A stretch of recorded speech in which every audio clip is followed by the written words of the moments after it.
So,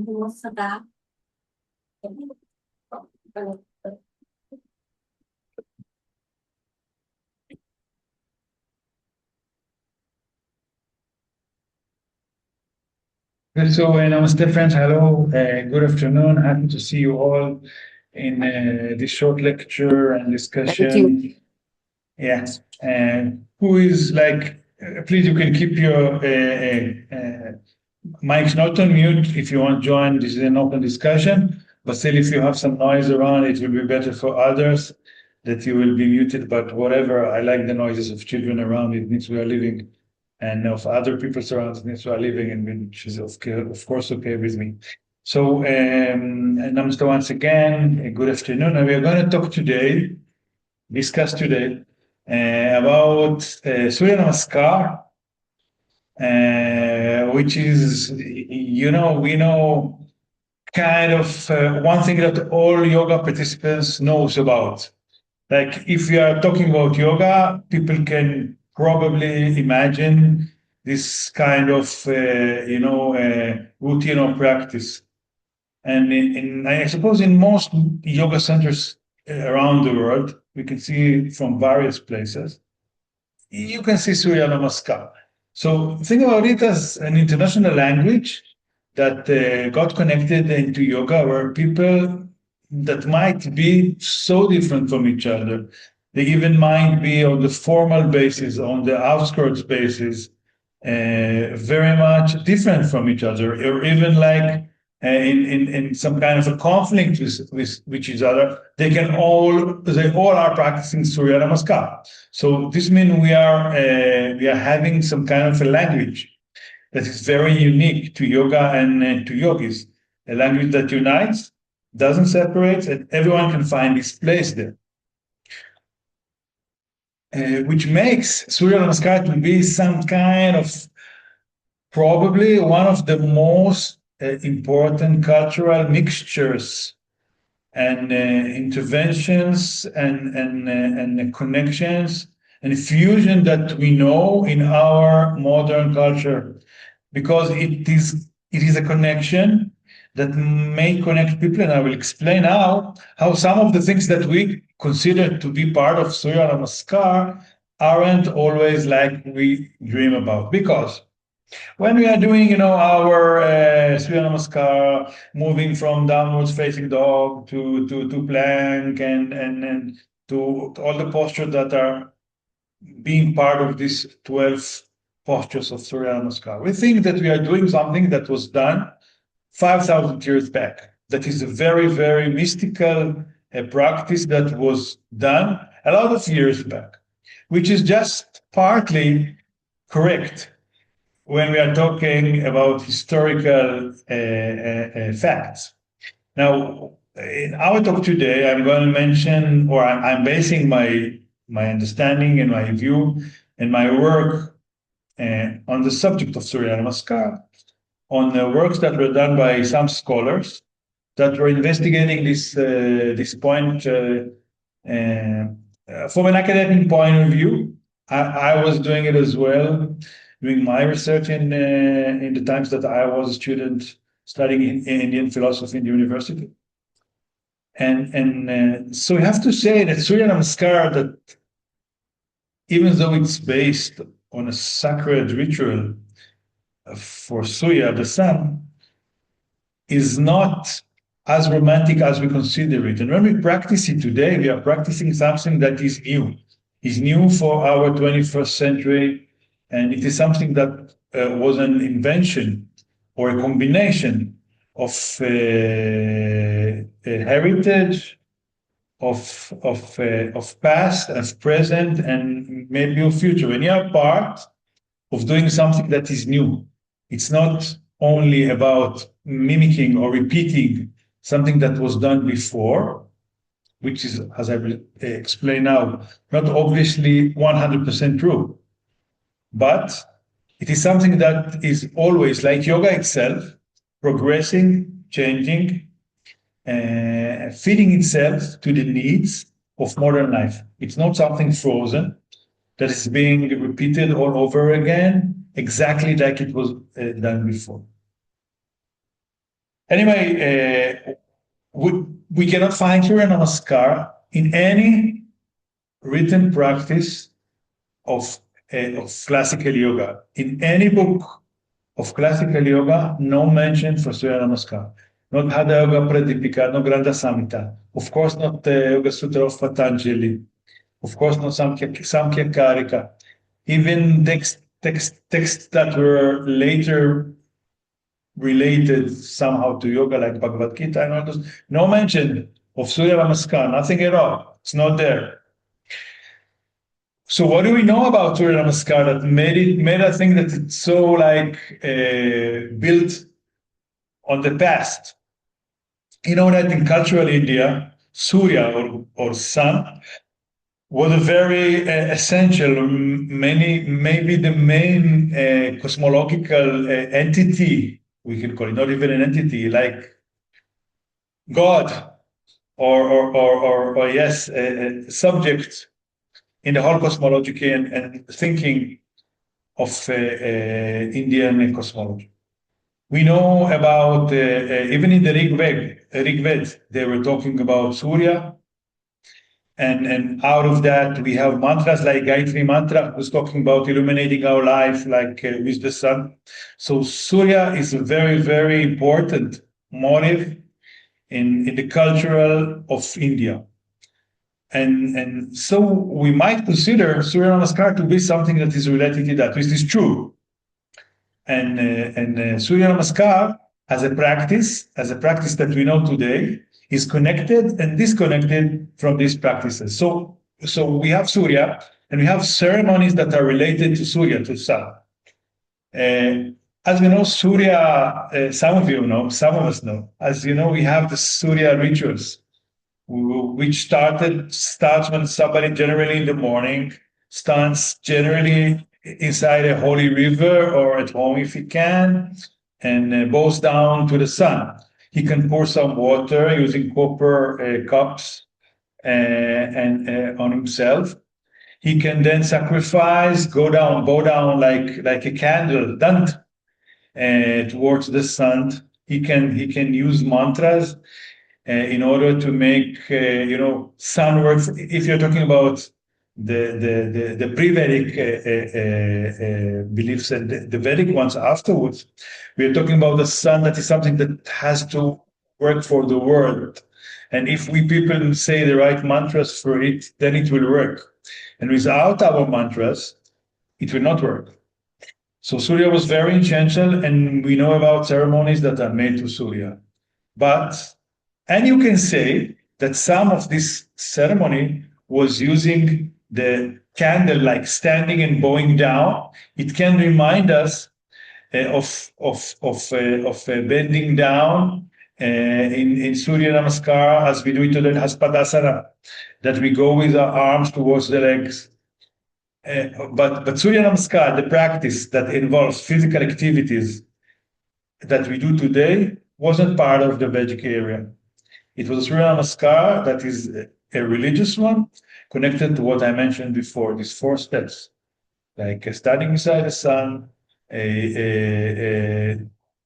bowing water, using some mantras, and then expressing,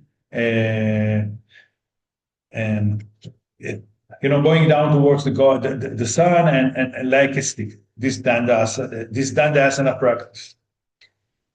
Now, what happened? How did it come to be part of practice? Now, this gives us a connection to what we know is the main essence of anti-colonial. We are going back now to the 20th century, because we said that in none of yogic classic literature, no mentioning to Surya Namaskar at all as part of yogasanas. Now, as you know, British ruled India, and there were the colonial occupations of India. And one of the main things that British said about the Indians there is that they don't have the ability, the strength to rule themselves. They said they are weak. They said that Indians are not able to be strong enough to hold their own country. And our nationalist movement during these times in India really tried to prove the opposite of that. And with the connection, with the mingling with the Western world that was open through the occupation by the British, a lot of Western practices, physical practices, were common in India. We can find British Army practices. We can find German practices, Swedish practices, all kinds of gymnastics that were mainly now part of the life in India because they came in through the Westerners that came to the country. Now, nationalist movement in India that was trying to prove that Indians can rule the country and they are strong and fit enough, wanted to set up a routine that will prove that point.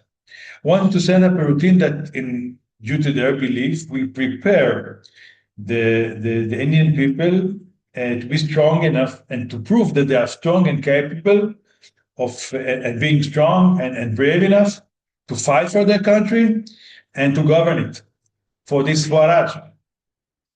And so Surya Namaskar was invented by Raja of Arund, which is a little state in today's Maharashtra, in 1928. And during this time, he took, like we say, the main practice of bowing to the sun, as I mentioned before, this classical religion ceremony, cultural ceremony in Indian society, and interlinked it, integrated it with these Western gymnastic practices. And made a practice that wasn't called directly Surya Namaskar, but it was influencing each other. So the practice from past and the practice from current times, from their times, made this practice go and be together. And this practice was very gymnastical and using some of what we know today as parts of Surya Namaskar, like going down like a candle, doing some activities. It was a very gymnastical oriented practice. He wrote even a book in those days showing Surya Namaskar as a way in order to improve the abilities of local Indians to govern country. And because he was a Raja and he has his state, so this practice was really entered by him to schools and to public places. And so without any differences, men, women, and children were taught this practice and was doing it. But this wasn't yoga. This was kind of something that he was doing. Any questions until now, friends? You can feel free to ask. It's nothing like any question for now, or can I go on with the explanation? I'll go. Anyway, turn point was 190-30 when Krishnamacharya, you know Krishnamacharya, he is I think one of the well-known yogis of our modern era. He was managing the shala, the place that the traditional activities were practiced in Mysore for the Maharaja of Mysore that took him to run this place. He was a scholar of yoga and mindfulness or whatever. He was taught in Tibet. He had some gurus in India. And he was brought there because he influenced this Maharaja, and he wanted to inculcate and to make yoga part of the life in Mysore, in Isala. And Krishnamacharya, that was a yogi, a well-known yogi, knew that yoga in its like original source, like traditional asanas, because in classical text we have, as I said, there are no flows, there are static asanas, nothing like things that are very aerobically active. He knew that if he wants to take yoga and bring it to the life of young people and to everyday people, like to lay people's life.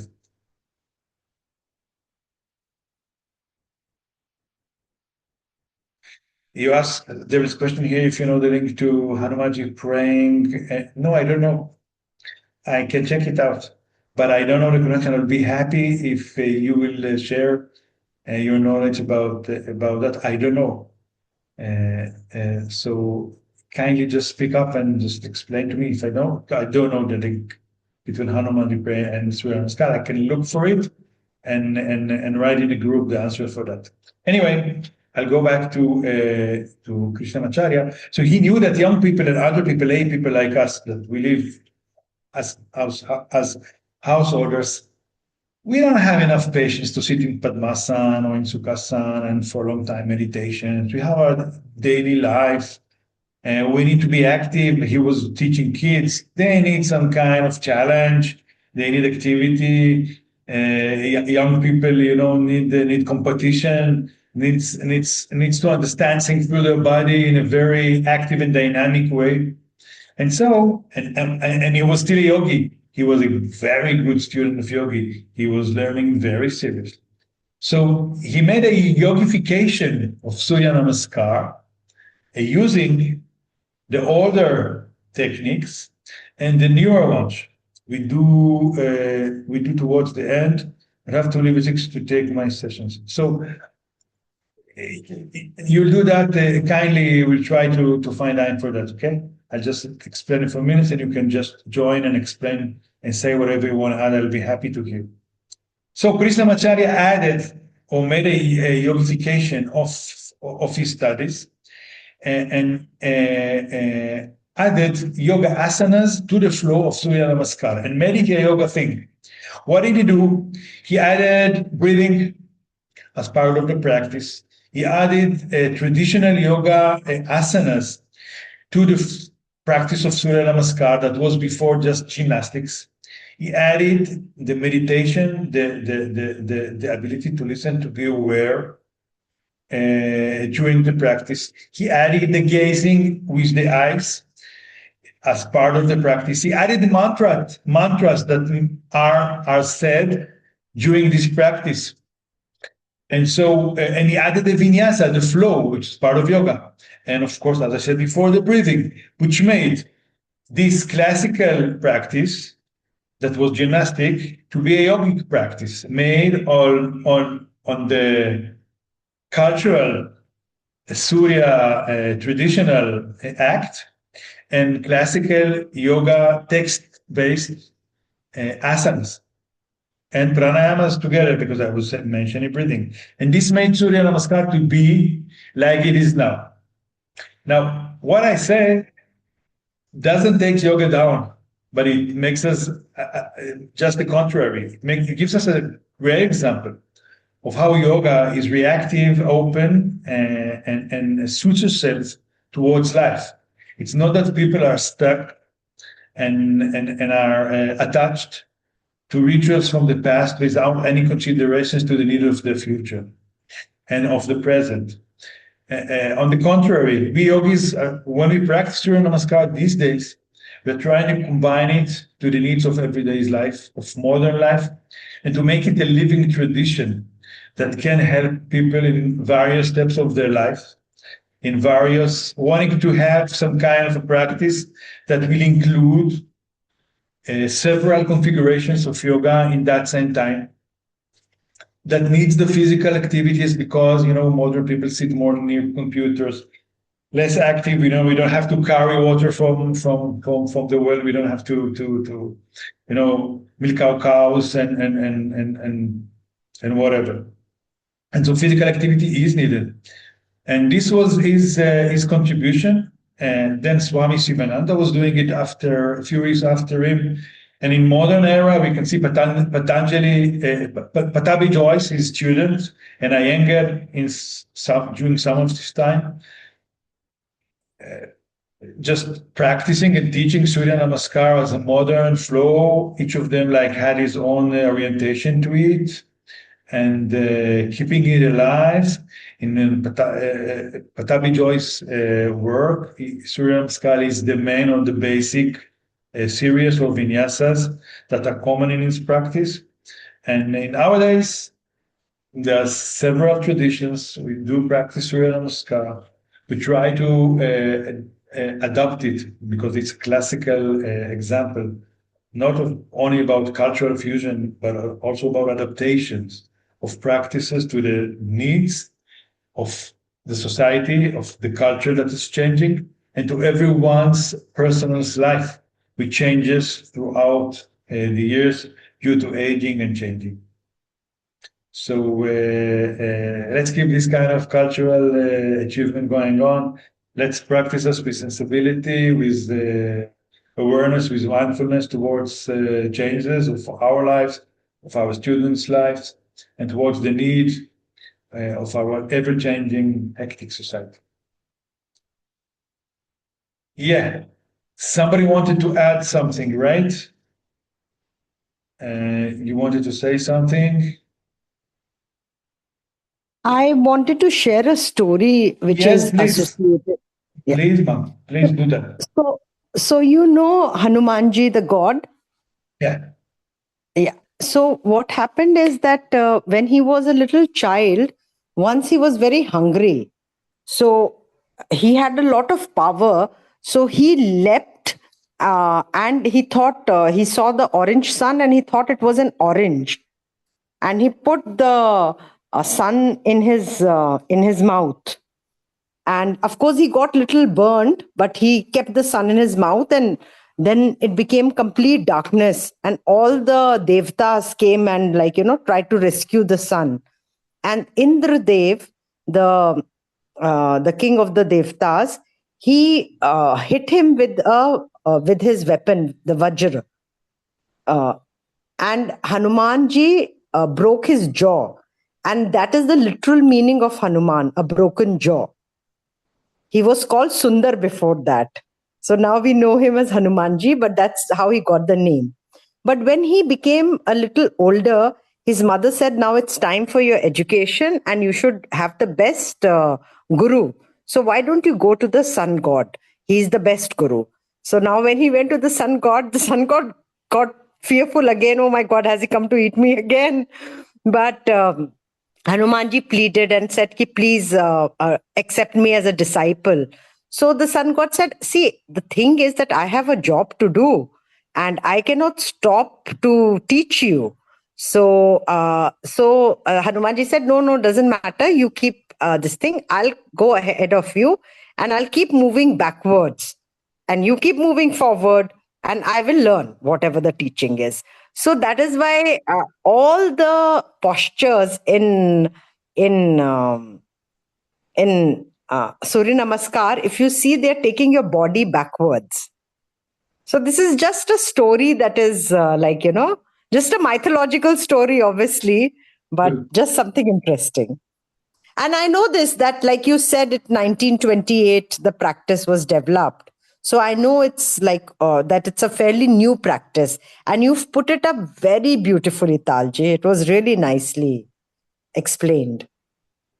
Thank you very much. Thank you very much for your. I didn't know that. It's very nice. I will use it in the future to explain more and to make this, lecture with more explanations. Because you see, we have, the facts as I mentioned, but we have this mythological story that gives us some kind of another understanding how things are built layers, by layers. They are all connected, introverted. They are all together, built on a cultural, high contact, based on a cultural link and a cultural fusion, which makes this kind of practice a living thing that we develop every day when we practice. As we saw, and as you mentioned, it's all based on layers of connections between the past, the present, and the future, between what was before and changes that were done. Now, if you want to be aware aware yoga students, we want to be aware yoga students, we have to let some of the romantic myths leave us apart and try to understand that we are part of holding and developing this kind of practice to be what it is now and what is going to be in the future. This is a really progressive cultural invention that is built on the past, got adopted classically during the years, but by yogic teacher, and is being done every day now by a lot of practitioners throughout the world. And you have to think, we are living in a world of conflicts. Personally, I'm living in a place which is fueled with conflict.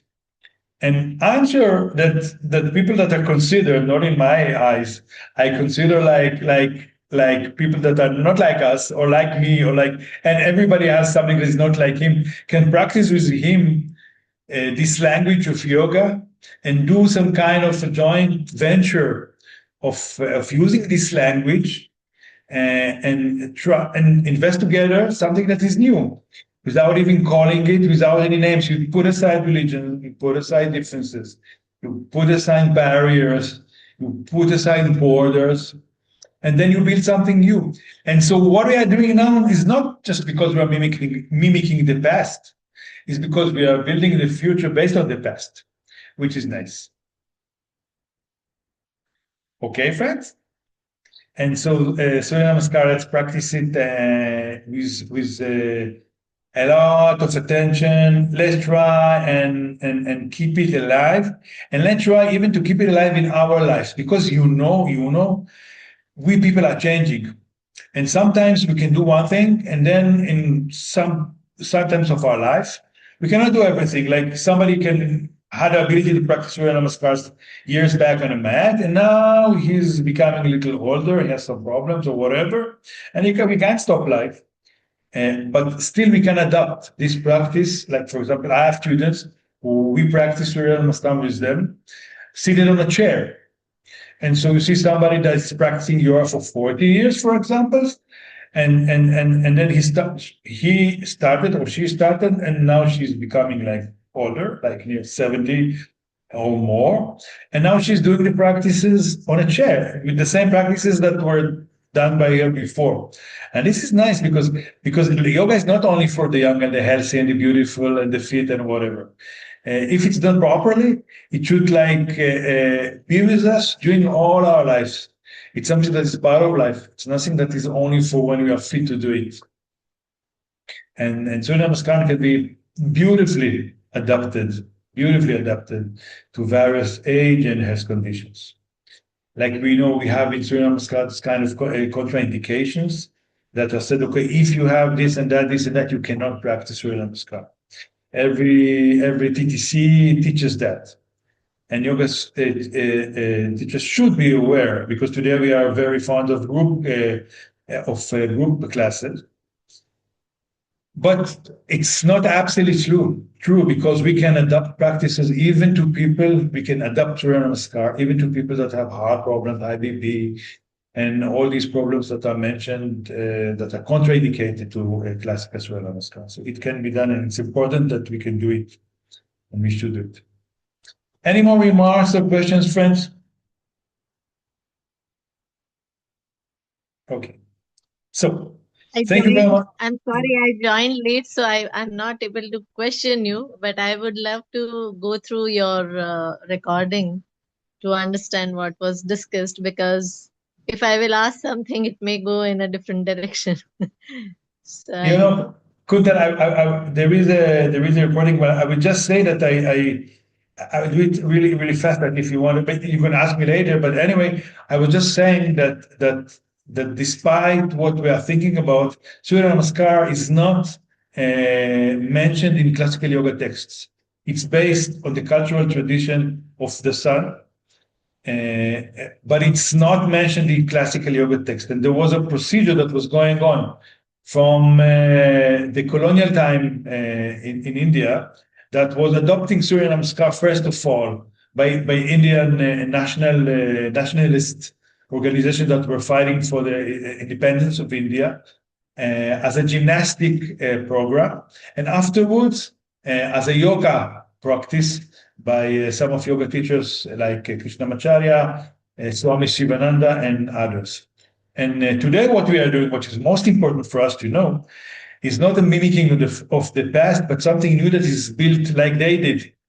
We are taking all things that we know and all traditionals and cultural benefits, and we are trying to adopt it into a modern life like they did, in order to make yoga a living thing. That we can take parts of yoga and make it one practice, like Surya Namaskar combines these 12 practices or these 12 asanas with pranayam, with meditation, with gazing, making it a very suitable practice for householders in its variations, because as I said in the last sentence, it can be adapted to various situations and ages. And so, and not only young people, but also older people can practice it without any problem. This is mainly, but I will share the recording soon. Okay. Thank you. Thank you so much. Thank you Okay, for the thank you, recap friends. also. Thank you, Kuntal. Thank you, Kushi. Thank you, Vaistara. Thank you, everyone. Duvan, thank you for all your contribution. And have a nice evening. Enjoy. Somebody's entering here, but we are ending the discussion. So thank you, friends. I will share the recording very soon. Okay. Thank you. Thank you. Yes, sir. Thank you. Thank you. Thank you, friends. Have a great time. Thank you as well. Thank you.